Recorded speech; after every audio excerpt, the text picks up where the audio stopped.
My dear friends, it's a golden day for us. The golden period has started. That's what I tell everybody. What is it about? It's not just in Tamil Nadu or India, but all over the world. Periyar Ambedkar centers have started and they are active.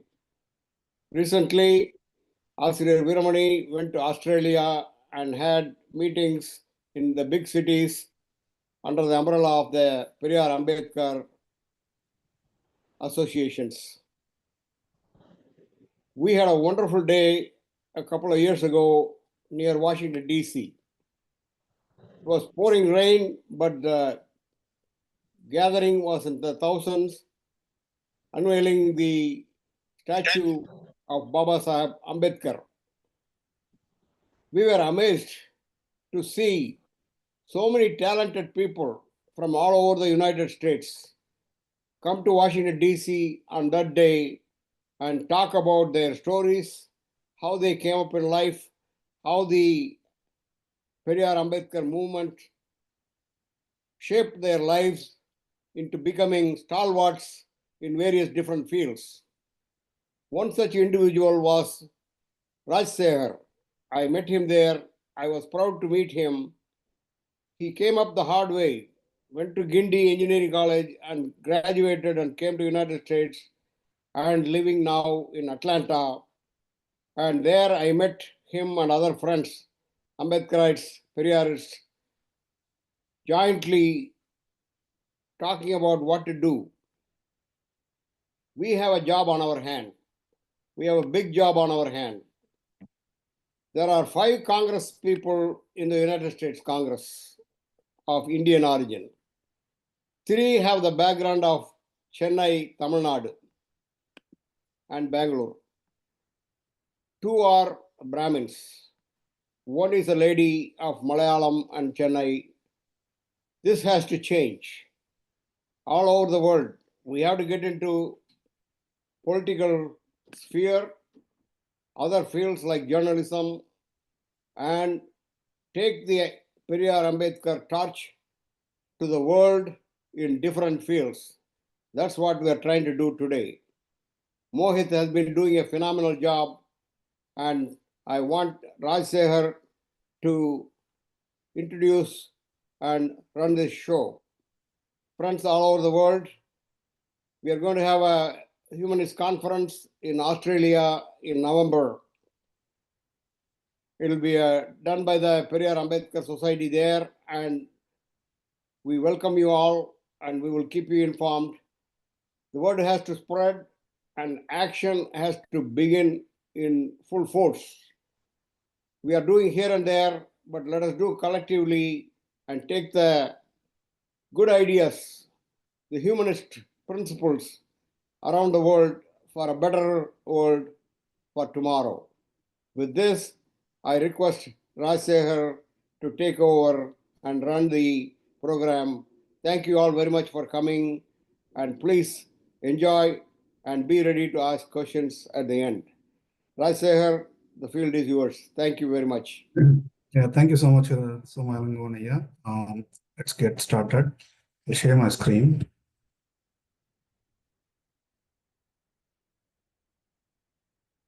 So hope you're able to see my screen. Yes, we can see. Yeah. So yeah, I think, good morning all. Thanks for joining. And the world is celebrating 135th birthday of Dr. B.R. Ambedkar, and I'm truly very happy to join this celebration through this event organized by Periyar International. So before we go into the event, let me quickly introduce myself. So I'm Rajshekhar, born and raised in Chennai, currently living in US and working as a technical architect. I'm a direct outcome of affirmative action and then the visionary work of Dr. B.R. Ambedkar and Thandai Periyar. I'm a proud first graduate and then a postgraduate as well. And I spent my childhood in North Madras, Puliantho, a place that shaped my both resilience and my dreams. So I had faced discrimination during my marriage, and that helped me to get more into the learnings of Ambedkar and Tandai Periyar, and then I began to embrace their principles deeply. And then obviously we oppose the caste, and then we choose to marry beyond boundaries. So that helped me to come across all this way. And being born as a Bahujan and then making my way all to United States wouldn't have been possible without tireless struggles of Dr. B.R. Ambedkar and then radical social reforms of Tandai Periyar. Yeah, so that's about me. And then, so today we have Mohit. So in today's session, we will be exploring the relevance of Dr. B.R. Ambedkar in today's world. And we are honored to have our chief guest Mohit to join us for this important discussion. So Mohit is an young, passionate rationalist writer. He completed his master's degree at University of Leeds, UK, and he contributes regularly to the UK-based magazine Humanistically Speaking and then Modern Rationalist magazine. Shares his insights of reason, humanism, and social justice. Welcome, Mohit. Thank you. Yeah, Mohit, could you please share your journey about rationalism, and then what inspired you to get into the journey of reasoning, questioning, and critical thinking? Um, First of all, thank you so much for this opportunity to one and all, and to the people who have attended, thank you so much for attending this session. And when it comes to the question, Tola, from the childhood, what I used to see, something one questioning term used to be there, like where I used to think why we have to do this. If someone said like, okay, you have to do this activity, like I used to question like why we have to do this, for what reason. So when I used to do this, so people used to term me as a rebel kid, or people used to term me as, okay, this guy doesn't listen to the elder words. Later, I realized like, okay, that is the basis of foundation of rationalism, I could say. Then later, the things what I have observed in my school, because since I'm not academically that great, or when I'm not when I'm not doing that great in what do you call, in sports and all, so I was kept at last bench in my schools. So I realized like, okay, the teachers and students are discriminating me because I have something low. But later I realized like, okay, I'm a human being and they're also human beings, right? So why I'm being discriminated? So why they're being like some people, like the 2% or 4% at the top who are getting 90s, or who are being great at sports. Okay, it's good that they're great, but doesn't mean other person is like something low, right? So that gave me the first foundation of this. And then later, after my reading habit, which was enriched by my mom, and political liberal environment where I was brought up in my maternal house, that gave me that kind of liberal thinking. So I have went to like Periyar. Actually, it was first with communist first, like where I read about Russian Revolution and I was amazed by that. Then to Periyar, and then to Ambedkar. So as I could say, as I'm giving the chronology of whom I have went through, but I could say from 12 itself, I went to the vision, I could say, like the vision of having the equal society. So equal society, or something like the socialist society, when somewhere or other, I used to hate something called discrimination from the childhood. Like, okay, why someone should be discriminated because of something? At last, we're all human beings. So that gave me the closeness to this. Yeah. Good to hear. And yeah, I have been seeing you talking about Periyar, and then I also read your article about Stalin. I think I'm very excited to hear your views on Ambedkar as well. Let's get in started. So in this session, so we wanted to go who's Dr. B.R. Ambedkar and what is his vision, and then core challenges today and why Ambedkar now, and Ambedkar as an global relevance. And we will go with the discussions and then question and answers, and then the final thoughts. So this would be the uh, topics that we will be covering today. And yeah, so who's an Ambedkar? We all know Ambedkar. So let me quickly highlight his contributions. Dr. Bhimrao Ambedkar was more than an architect of the Indian Constitution. He was a revolutionary thinker, social reformer, an economist, and a fearless voice for the voiceless. Born into an untouchability, he rose through the relentless struggles to become the India's first law minister, the chief architect of the democratic framework, and the torchbearer of the human rights and the dignity. He fought not just for the legal rights, but also the social, economical, and moral transformation. He believed that liberty, equality, fraternity were not just ideas, but the essential building of a society. To the oppressed, he gave hope. To the privileged, he gave the challenge. And to India, he gave the vision of democracy rooted in justice. Yeah. So Mohit, so what do you think like Ambedkar? So like when you like first try to like understand Ambedkar, right? Who is Ambedkar in your perspective? In my perspective, he's the one who united India as India. It was something given to one person, like who literally suppressed the kingdoms and all. I don't want to take his name, but actually, Ambedkar was the one who literally united us together in a democratic form. Like where we were divided into fragments, where we were not having proper vision and mission to do like what is the next, like what should be the next for this country. So Ambedkar has given one view, and like if you see, Yuval Noah Harari, he is one of the writer like of the book called Sapiens. He mentioned that US got its independence by 1776. I could say in USA, right? Like I hope it doesn't create issue. So, but the equal rights were got by like around 1964. So just see the time span. And like 100 years, like after 1776, it took 100 years to ban the slavery, and it took another 100 years or 90 years to get the equal rights. And now they got like the first U.S. Black, like I mean to say the black president, and the like they got first female vice president as well. So just imagine, in India by 1950, India turned to be republic, and in 1952 itself, we got the universal suffrage elections. Like everyone got their rights. So in the other part of the world, even now, inclusiveness is being so-called challenging. Even people are not giving that rights. Even we are not having the language rights. I mean, in some other countries, like if you take Fiji or if you take Mexico or some other countries, like in Fiji, Indo-Fijis are being seen as less.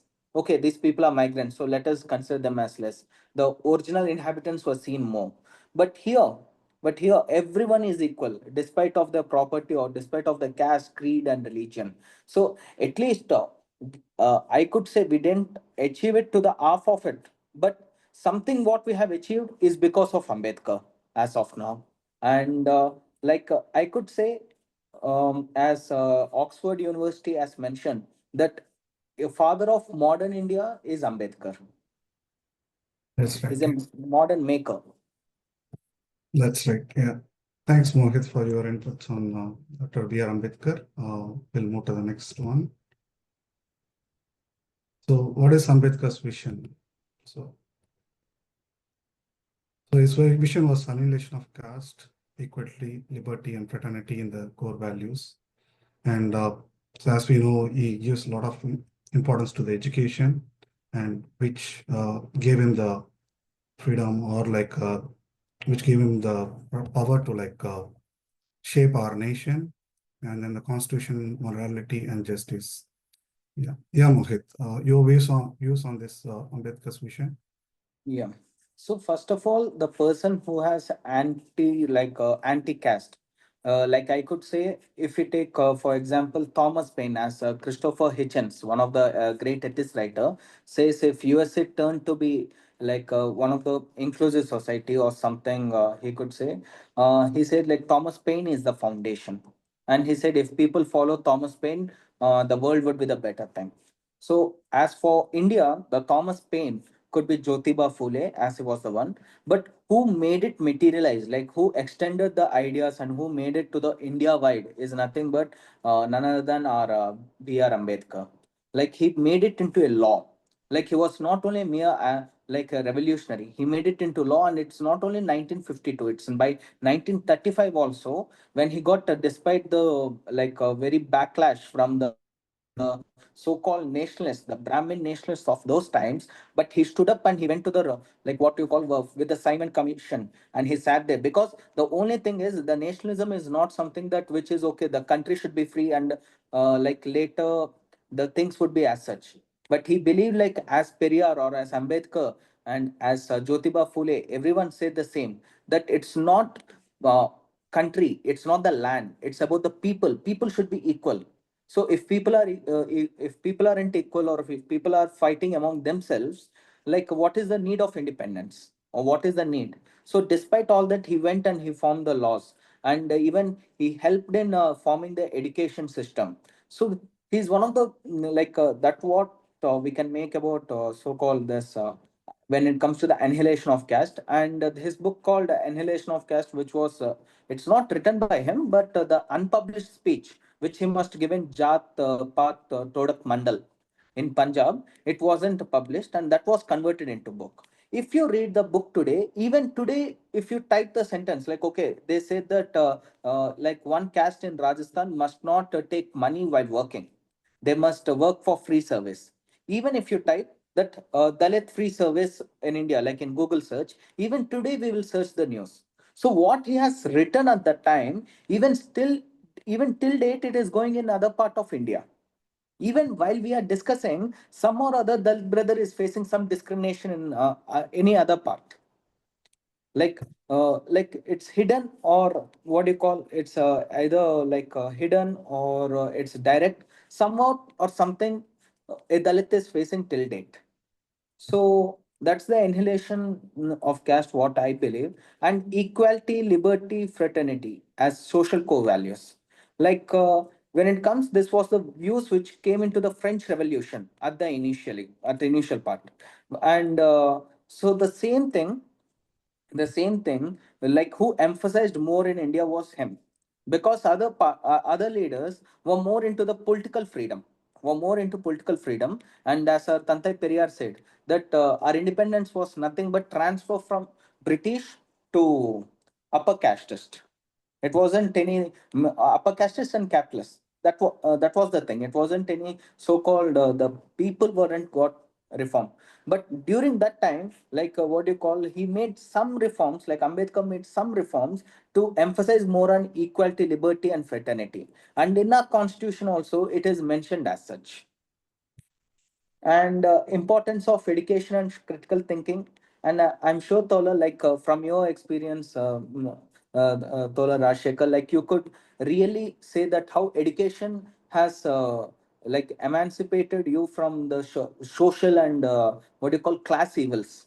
And as you're working in New York or New Jersey, I'm unsure of that, but you're working now and you're in the one of the great positions. I'm sure it's because of Ambedkar vision. And all my brothers who are working, or brothers and sisters who are working now, like like in other countries, like in USA, you might be working as the top corporate professionals or professors, or I'm unsure, but all we are working is because of Ambedkar. We are working in other countries. We are earning well. We are being in the great jobs. We are working towards the best thing is because of his vision that education emancipates all the evils. So like we could say we are the live examples for it. Yeah. Because in yeah, in Tamil Nadu, because if you see in northern India, it's only what you call the Sharma, Varma, or the upper caste, some other Kaishata, Ghosh or Goshal, Singh, they will go to America, they will go to US. But in southern India, especially in Tamil Nadu, it could be SC/ST, it could be OBC, they are flying to more to America to work well. So it's the vision of, yeah. Yeah. So please go ahead, Mohit. Yeah. So it is the vision of Ambedkar. It is the vision of Ambedkar, and the Ambedkarism is more like what you call spread in the southern states compared to his home state, I believe. Like especially in Tamil Nadu and even in Telangana or Andhra, anywhere. Like compared to his home state or other home, like other parts of places. And as there is something called constitutional monarchy and justice at the last, frankly, the mainstream films, or what you call the commercial films, like some or other thing, they not majority, but I could say some films, they spill some poison on constitution. For example, there is one movie like which is in Telugu. I guess in Tamil you might be seen like called Tani Orvan, and it was remade in Telugu. So they said like our Indian constitution is bad, so that I'll just give the explanation also. I'm just reciting the dialogue. The hero will say the Indian constitution is so bad that it let the Delhi rapists to move away. And my reaction to it is that, boss, it is not Indian constitution which made the crime rule. It is called Indian Penal Code, which is being existing.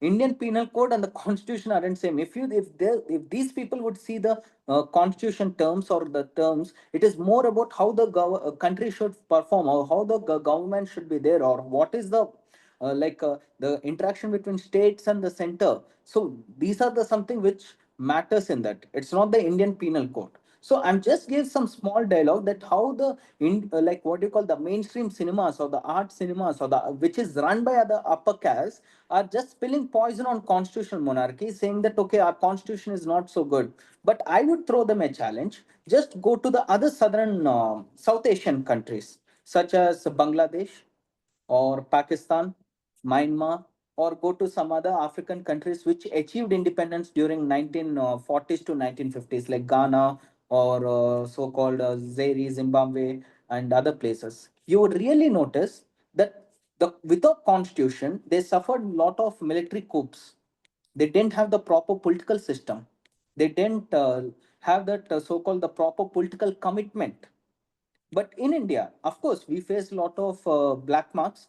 But if you see something, what you call the ray of hope at the end of the tunnel, what we call, so at least at now we are having the general elections which are being conducted every 5 years, and at least to least like some we had the dark past that government used to ban, the central government used to ban so-called state governments. But somewhat or other the other political parties are existing and all. It's because of Ambedkar.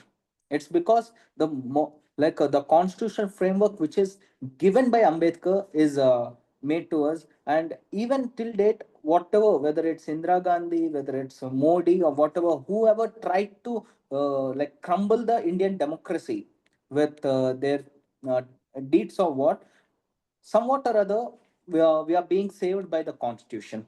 Even till date, even till date, when Governor Ravi is trying to block 10 bills, 10 bills to without passing, it is the same law, it is the same constitution which is protecting, which is called, which protected the Tamil Nadu state from the tyrant hands.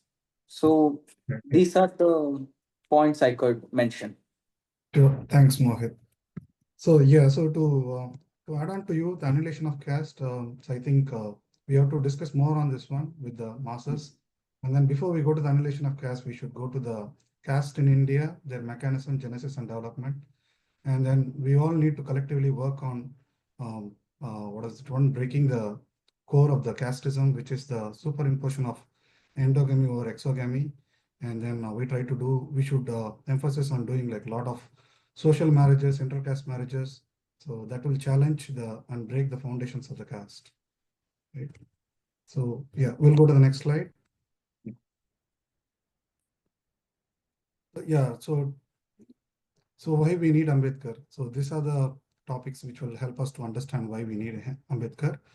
So we know like there is a race and caste-based violence and then exclusion, and then there is a lot of inequalities in the education with the central government education policies, right? And then it is trying to promote the caste-based jobs, and then there is a lot of gender-based oppression, and there is a lot of, as you mentioned, with respect to this governor issue, there are like a lot of issues to the democratic values, and then there is like a lot of attack on the freedom of speech as well.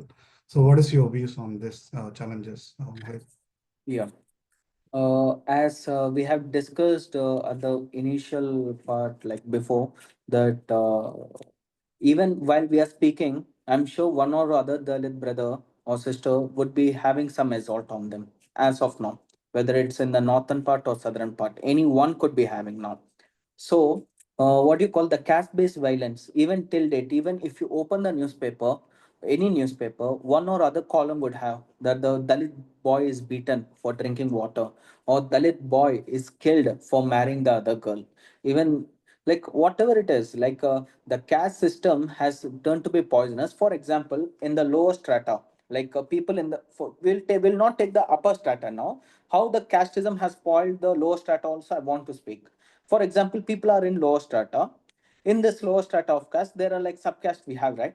So if the lower subcaste guy tries to love the upper subcaste guy, the subcaste guy is also trying to kill the lower subcaste guy, which happened in Telangana. And people were So, we don't know whether to mock it, or whether we have to feel sad, or whether we have to feel ashamed for having this kind of casteism. so caste is an enclosed society or like a enclosed group. Yeah. So Yeah. it's really So unfortunate to like yeah. have all these things. Go ahead.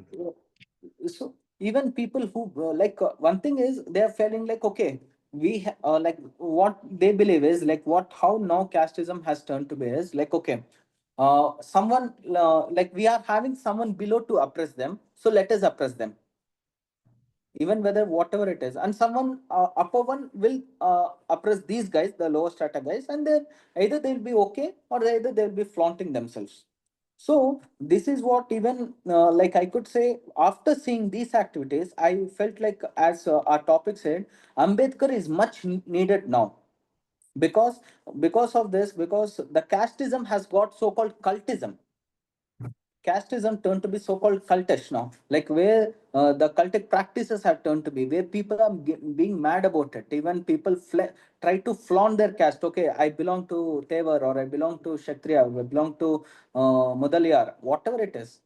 But no one is telling that, okay, I'm a human being, or I'm an Indian, or tell yourself as I'm a Tamilian or Telugu, at least to least. But you tell yourself, okay, like you're flaunting about it.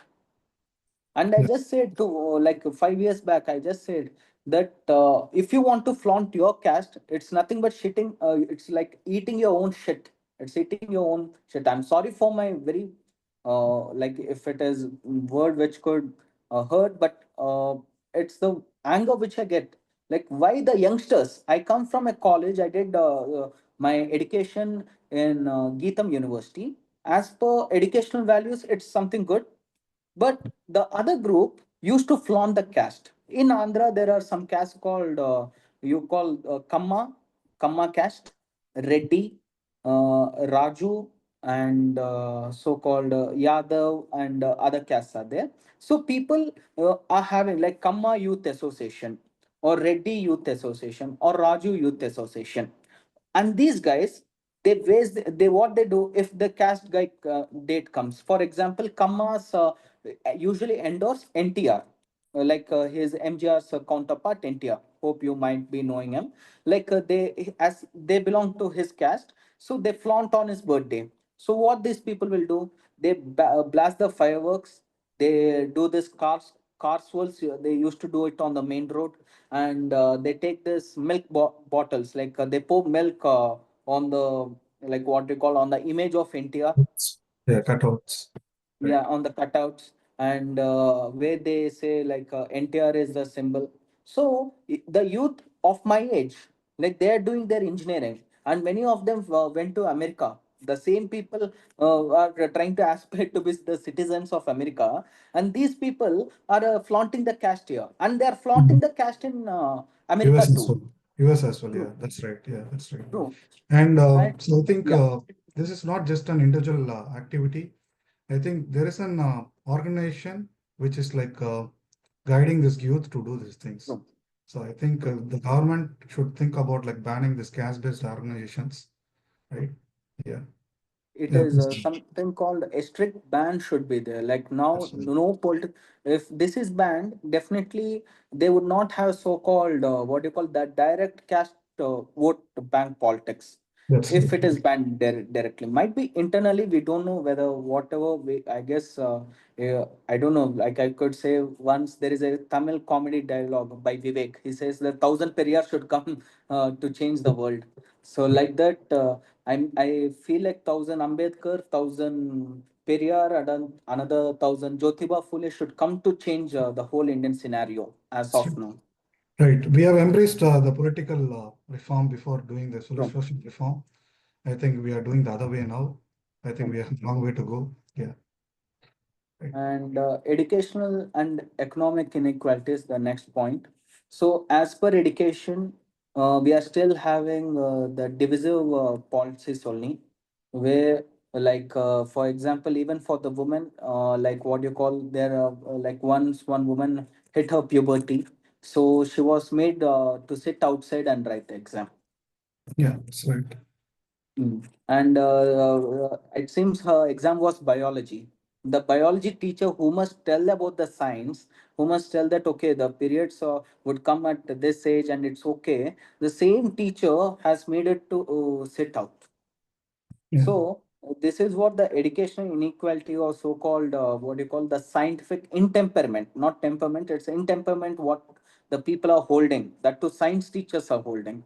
So and also, as you said, educational inequality is more like from the Hitler times. What fascists used to do is, wherever they conquer, they try to impose their language, or they try to impose their own culture over there, like in education. There is a good story written which is called The Last Chapter. So it used to come in CBSE class 12th. The chapter name is Last Chapter, where the German occupies France, one town. It's something called Alsatia or something, Alsatian or something. So that area these Germans will conquer. So by the days itself, they try to impose German into that country. So the French teacher would he would announce in the class that, okay, this is my last French class, and he said, hereafter I will not teach you guys, and he will leave by tears at some. So the thing is, the fascists, whoever, they try to so-called impose their own language or their own thing. So whatever it is, from the beginning or from 1960s or the other 1937, like this has started, where the upper caste always try to impose Hindi on us. that's right. And when we say like why this is needed, for what reason, they say like when you go to North India it will work. I said them, okay, the North Indians are coming to South India and they're working, right? Why can't you impose so-called that what do you call any southern language to them? That's right. Yeah. Right. uh, you impose so-called Sanskrit to them, and I believe Sanskrit is already dead. I didn't find anyone who speaks Sanskrit now. That's right. And I said, even I have wrote one article, but it isn't published. In it, I have mentioned, like, if even if they want to promote so-called the third language, why can't you implement so-called French or Spanish or some other thing? You try to impose so-called Sanskrit, which is dead and which is not even existing in the current scenario. That's right. It's just my alternative, but I don't so-called what you call that compulsory imposition. I don't support it, but it's I just an think, alternative I gave sure. it. And But economic, yeah, is yeah, going. Tamil Nadu has adapted the third language, AI. Mm, We are, we are learning AI now, or all Tamil students are true. learning AI. Yeah. Mm. So, yeah, go ahead. That's Yeah, that's the difference. And I believe, like, say, third language doesn't come by imposition. For example, in Chennai, like most of them, I'm sure, like most of Chennai people, if you go to TK Nagar, like where the stores are there, most of the people speak Telugu very well. They speak good Telugu and fluent Telugu. It isn't like Telugu is imposed there. They have learnt it. That's right. And some people will learn Tamil, and some people will learn Hindi or Malayalam or Kannada, whatever it is, depends upon the thing. Even people who stay in Tirupati, like which borders with Tamil Nadu, they learn Tamil easily. That's right. So it's not like that, okay, we have to impose something to learn it. Right. So that is the inequality what we are facing as per education. And even now, the Dalit students aren't allowed to uh, drink from pitcher, like a common pitcher. And like a recent Independence Day, I believe the last year Independence Day, like when I didn't posted any wish. I said, for what reason I have to post? We aren't independent yet. Yeah, We aren't independent because the Dalit student was beaten because he was drinking from pitcher. So why I had to celebrate again? I that's don't feel to celebrate it. And economic inequality, as Ambedkar in one book which is written by Bhagwan Das, and it is compilation of speeches. Sadly, I'm not having books of Ambedkar now as I'm on vacation. So he said like Ambedkar has two what you call two major enemies, like what you call two major things to fight with it. One is B and C. It is like Brahmanism and capitalism. Like although Ambedkar he's not very fond of Marx or anything, but he's a very like a prominent advocate for the ideology of democratic socialism. yeah, right. He said like the democratic socialism must come so that people will live in an equal society. And but even till date, as per the caste terms, the 40% upper caste are earning like 80% are having 80% of the wealth, the top 40%, That's right. Yeah, the top 40%. And if you see as per economic category, the 1% is ruling the 80%. that's correct. And if you see the top billionaires what we are having, they all come from the upper caste only, and they have generational wealth. That's right. And Yeah. any So words you Mohit, I want to think add, we Paula? are running out of time. We'll try to Yeah, like yeah, sure. keep And things short yeah, and yeah, sure. And gender-based oppression, it is still continuing as of now, like it is still going on. And which is like even the woman, like one of the account, what I have to say is like one of my friend from Jaipur, she said like what do you call? She can't wear jeans pant it seems. okay. She said like if I wear jeans pant, the oglers will see will give stare me which makes me uncomfortable. Even if I wear so-called the traditional dress also, I'm not spared by them, she said. That's right. And democratic values threat, as we are having Governor Ravi is one of the greatest example for the tyrant who literally uh, who tried to suppress it. And also, if you see from 2014, how many governments got collapsed, like what you call the electorally elected governments, like which were elected by the people, they were collapsed instantly. And I still remember when I was in Bangalore, when I went for a movie. So when I went to the movie theater, it was UPA government. When I came out of the movie theater, it was NDA government. Within 3 hours, the government has changed.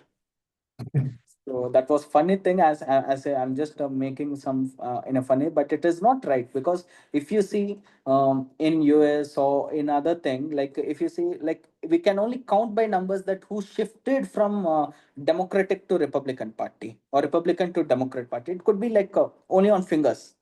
But if you see that how many people have went from Congress to BJP, you would get the list would be countless.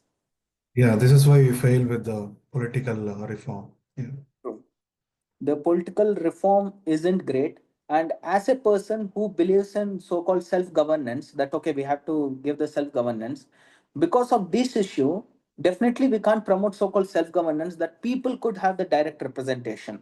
I promote so-called democratic confederalism. If you search it, you will get my article in the first page of Google itself. Like right, if you say it, you would realize that the vision what I have, definitely it can't be imposed like in India because of the caste thing.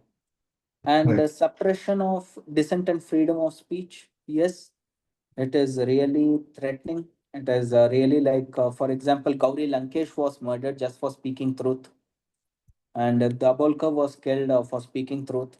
Just we have opposed the people, like opposed the dogma. We haven't opposed the culture. We haven't said to ban it or whatever it is. We just said Right. why we have to need. We are opposed the dogma, but the reason what they have given is killing, Right. unofficial suppression, and the official suppression is what happened in this Kore Bemogon thing, where without notice or without everything, people have arrested them, arrested all the scholars are innocents. So that's the saddest part which is happening. Yeah. Well, we have like another couple of minutes so that we can quickly go through all the slides. So this is the raise, this is just the number which shows that there is a rise in caste-based violence across India. So if you take this on an average on a day, I think it's like 71, 171 incidents per day across India. So that is what it's about. And I think we covered this one now. I think whatever like we discussed in the last slide, right? So we all need to like focus on this particular areas. Mm. Like so, though we are like legally protected, but in practically, I think the casteism is still in practice, right? So we need to have an inclusive social reform. It's going to be continue until we annihilate the caste, and then the education is the only tool for the empowering the marginalized people, right? And yeah, so And go ahead. one thing I just want to add for education. Mhm. All my comrades, recently I went visited Chennai. So I participated in Ambedkar rally, like a rally for fraternity and equality. Mm. Yeah. And Vyase Tolargal, it is like a comrade group which is being in Vyasat party. It's what do you call? It's an area. So like what do you call? It's a slum So area. North Madras, So I think I yeah, grew up there. Yeah, yeah, I grew up there. Puliandole, yeah. Vyasat is the Yeah, place.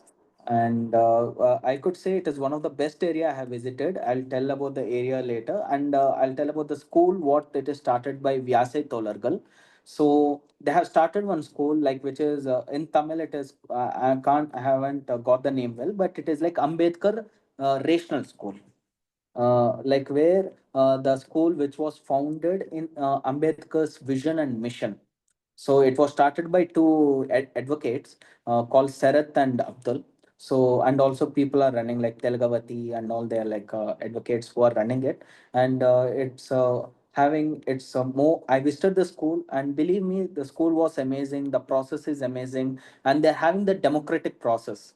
Like every student are having known call like okay, they became ministers for the school, and they are managing the school premises. That okay, what budget we need to prepare and how we have to implement it, or how we have to what do you call, what all we have to get it, and the suggestion box is there like where we have to get it, and the suggestions are taken considerably well, and the sports and all. So Kind of a I mini could say government, kind yeah, of a mini government. yeah, They are a making mini a mini government. government Yeah, run by the kids right, right. who didn't even pass like 10th, I could say. They're all Mhm. very young kids, and That's they came to nice. me Anna Anna, and it was very good.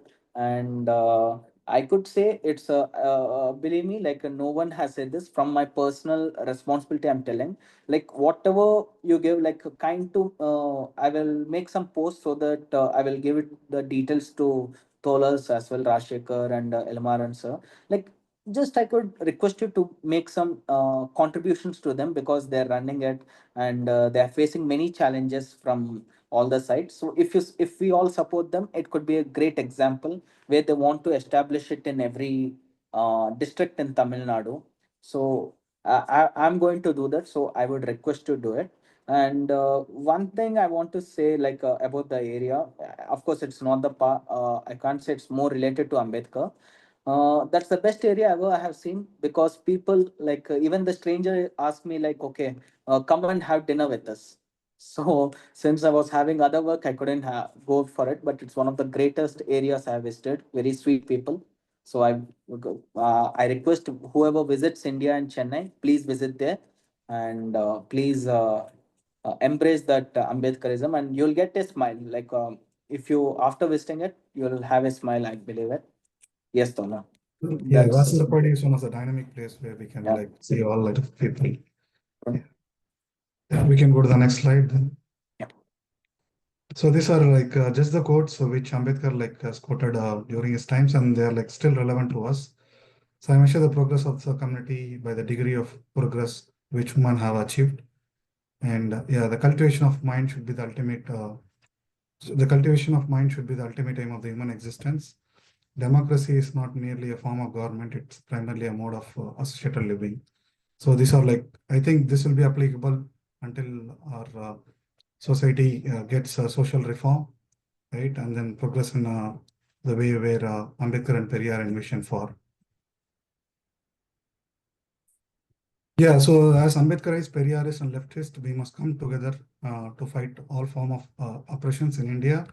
Not only in India, so we also have to fight this the global movement like civil rights, Black Lives Matter, and anti-caste abroad, and affirmative action debates. Most of the people say like reservations are just in India, but it's there everywhere. So they are not just aware of it. So we just need to advocate and then make it more aware that affirmative action is good for everyone's what is it, one development and then the country's development. Yeah, Mohit, your views on this? Tolo, I would like to say, first of all, we must move towards so-called intersectionalist movement, intersectionalist, like which started by Periyar, I could say, like where we have to find that discrimination exists in every sphere. Like we should not think, okay, like we should not think, okay, like the discrimination exists only in one way, like in one view, but discrimination exists in all the 5 views or all the 10 views, whatever it is. Even new view can also start. So we have to think like that. So for that, as we say, like all three people, the three powerful people, Ambedkarist, Periyarist, and the leftist, should unite together so that we could fight. Like this first would be the symbol. Like if all the ideology would work, definitely we could fight against the so-called fascist forces. And as we say that we have to fight what you call the anti-caste abroad, because I want to give one example, the live example what I've seen. One of my Chinese friend, she came to me, and you know, right, Chinese have a different accent because they don't like they consider that Indians speak well good English compared to them. And one Chinese friend came, and her name was Morel. And I just want to tell you a small fact. Like Chinese will have a different name, like in their traditional names. So if they travel to UK or US and all, they will give so-called English names. So her name is something called Wei Jing. It turned to be Morel here for a easy pronunciation. So just a fact. And if you see, the Morel came and she asked me, Mohit, what do you mean by Brahman? Brahman. I said, is it Brahman? Yeah. My friend's boyfriend said that I'm a Brahmin. I'm born intelligent. I said, so who said this shit? I said, who said this first of all? And she said, he said, he continuously flaunt saying that Brahmin, I'm a Brahmin, I'm really great Brahmin, he says. And I said, okay, is he from India? He said, no, he's from UK. It seems from his grandfather time, they were settled in UK itself. And I will say, like, okay, just make me to introduce him. I'll not talk about this, but make me. And he said that, okay, my grandfather was in Kenya, like he was, what do you call, at those times, during Idi Amin times, if you remember, many Gujaratis went to Kenya and all these places, right? Ethiopia and all. So he said, like, he was from that part, and then he visited to so-called UK, and the generations were settled. So he was third generation guy, but still see he's having that so-called Brahmanism in his head. The caste is a But world problem now. yeah, Yeah. it is not even burning. I felt like this guy is still holding the caste in his mind, and his is spilling the poison, and he's telling that, okay, my caste is doing great and all. So that is what I have to say. The anti-caste thing, even sadly to say, my Telugu people who are they flaunt, some upper caste flaunt the caste, where during movie releases of any particular caste hero, they flaunt, they take the bikes, they shout in theaters, and it is very insulting that one theater management called the police and they said every guy should move out from the theater now. Part of the show as well. Yeah. Yeah, they cancel the show because just because the hero is your from your caste. And I just, the cultism, the casteism turned to be the cultism now. So and it is mostly done by youngsters, like who clear their I'm sure they must clear their GRE or TOEFL if they want to appear for Who engineering. got their uh, education rights through the yeah. Ambedkar Mm, constitution, but true. they are not aware of it, and then True. And now they are coming and now they're shouting and hooting for that hero who doesn't even know that these people exist for him. that's right. So that's the global thing that we have to fight. Right. And we Mohit, have, let's wrap yeah, up this session quickly so sure, that we can give the yeah, sure, some time for the audience to ask some questions. Right. I'll quickly go through the yeah. other slides and then. So as we are already doing, I think we need to speak against all the form of injustice. And then, as you said, we need to build the inclusive institutions, interconnections, and then, yeah. So reading Ambedkar is to enter the different world. So we need to learn a lot of reading and rereading. And then we also need to um, spread the Ambedkar ideologies in the part of art so that it reaches a lot of masses, right? Yeah. So before we go here, Mohit, do you want to add to anything to this one? Well, it's really great, as you said, read and reread. Because, frankly to speak, I'm not so sharp mind. So definitely, I will read and reread. Even I have reread some part of Annihilation of Caste before traveling to India, because I wasn't getting motivation to read something new. And even I got one book when I went to Higginbotham's or Higginbotham's. I can't pronounce it well. The Four-Sighted Ambedkar. I'm sure you can say it. It is written by Anurag Bhaskar. So it is the book which says that what you call it's more than so-called the constitution. If Ambedkar says means okay, people have the image like okay, it's only the constitution, but it has mentioned many things many things what he has supported. So as I said, even I got it now. So I have to read and reread Ambedkar and all his vision well, and so we have as everything we are doing it and art. So thankfully now, like after long time, we got the Dalit directors who have actively spreading the like what you call the Ambedkarism through commercial movies. Because once upon a time there were things, but it was more like an artistic film. Definitely, the person from one background will like one section will not go to the so-called art films. They will not watch it, and the theaters will not be given to them as in the movie business terms. But it's Whenever we coming are well. trying, Yeah. yeah, we are And trying. yeah, and I watched so-called Tangalan movie recently in Tamil Nadu, sorry, in Qatar, and it was really good. And you could find caste and what do you call revolution, counter revolution book in that picture. Reference. Yes, Yeah, yes. you have a lot of references. You have a lot of references. And recently, when I visited the rally, there were some singers for called for so voice for voiceless. So they sang very well. Their lyrics were good. Some songs were foot tapping. Like some people have danced. Frankly, I can't dance well, so I didn't do it. But it's really good. Art is going well, but we have to give it more with the expression, and we have to tell more. The street dramas, like what do you call? The street acts must come well. I'm sure it's also happening, and in English and Telugu, whatever it is, and we have to translate the works, and we have to speak to the international communities. So that's my part, Right. and we'll do it. Sure. Thanks, Mohit. So